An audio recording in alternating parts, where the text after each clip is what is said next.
और देखा कि दादी जी जो भी जब आदिवासी क्षेत्रों में जाती थी, जो भी आप लोग देते थे उन्हें, कोई एक टोकरा देता था, कोई कुछ हाथों से बना के आपकी हस्तकला से कुछ सुंदर सा बना के देता था, सारी चीजें वो अच्छी तरह से सजा के अपने घर में रखती थी।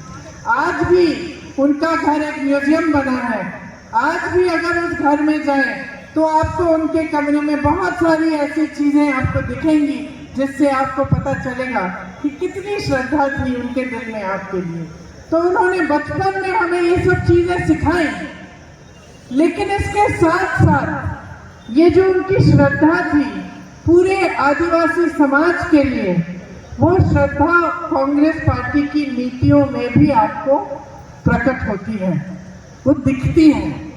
तो इंदिरा जी ने जल, जंगल और जमीन का अधिकार आपको मजबूत तरह से दिया। जमीन के पट्टे और जंगल पे जो अधिकार है उन्होंने ही मजबूत बनाए। आपका तो वैसे भी जो इतिहास है उस पर आपको बहुत गर्व होना चाहिए। पूरा देश का गौरव है।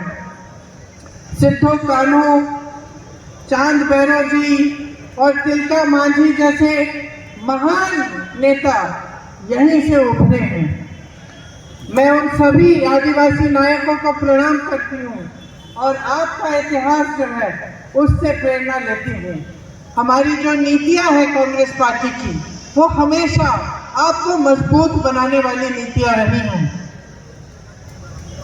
लेकिन आज जो देश में सरकार है भाजपा की, वो ठीक तरह से ना आपको पहचानती है और ना आपके लिए ठीक नीतियां बनाती है।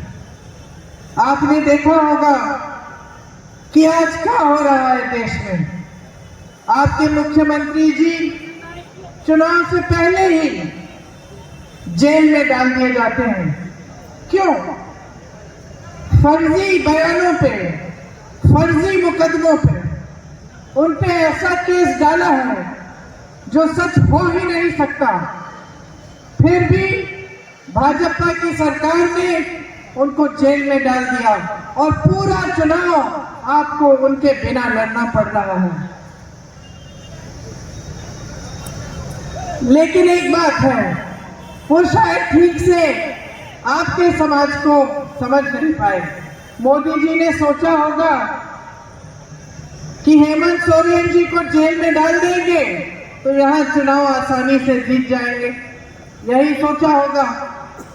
लेकिन आपका समाज, आदिवासी शक्ति इतनी मजबूत है, आप में इतना गर्व है, आप में इतनी शक्ति है कि आज देखिए कल्पना जी हेमंत जी की लड़ाई लड़ रही हैं, शेरनी की तरह अभी आने वाली हैं। शेरनी की तरह सब मुसीबतों का सामना करते हुए वो उभर गई हैं और आगे आई हैं। आपके बीच हर जगह जाकर हेमंत जी की बात पहुंचा रही हैं और हमारी जो पूरे इंडिया गठबंधन के प्रोग्राम हैं उनके बारे में बता रही हैं। मैं उनको अपनी छोटी बहन मानती हूँ और नारी शक्ति की प्रतीक मानती हूँ। जब मैं उनको देखती हूँ मुझे बहुत खुशी होती है, मुझे बहुत गर्व होता है।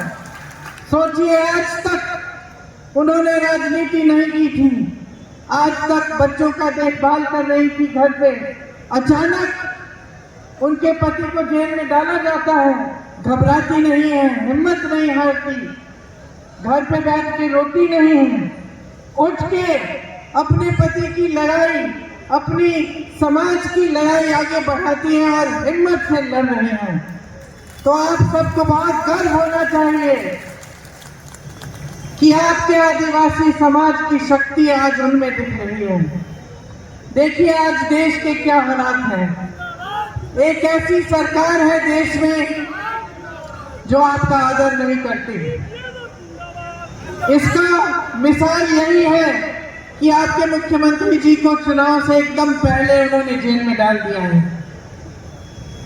लेकिन एक और बड़ा मिसाल है कि इनके नेता जगह जगह जाके ये कह रहे हैं कि अगर इनको पूरी बहुमत से जिताया जाएगा तो संविधान को बदल डालेंगे। इस संविधान ने आपको अधिकार दिए हैं। इस संविधान ने आपको अपने जंगलों पे, जल पे, जमीन पे हक दिया है। इस संविधान ने आपको वोट देने का अधिकार दिया है और इस संविधान ने आपको आरक्षण दिया है। जब भाजपा के नेता इसको बदलने की बात करते हैं तो उनका क्या मतलब है, क्यों की है ये बात, इसको गहराई में समझने की जरूरत है। शुरू में इनके कुछ प्रत्याशियों ने ऐसा कह दिया अपने अपने संसदीय क्षेत्र में या जहां से चुनाव लड़ रहे थे वहां से ऐसा कह दिया कि हमें 400 सीट दीजिए, हम संविधान बदल डालेंगे। ऐसी बातें 9-10 जगहों से इन्होंने कही। उसके बाद इनको लगा कि इसको कहने से, इतनी खुली तरह से कहने से शायद नुकसान ना हो जाए, तो मोदी जी चुनाव के मंचों पर आकर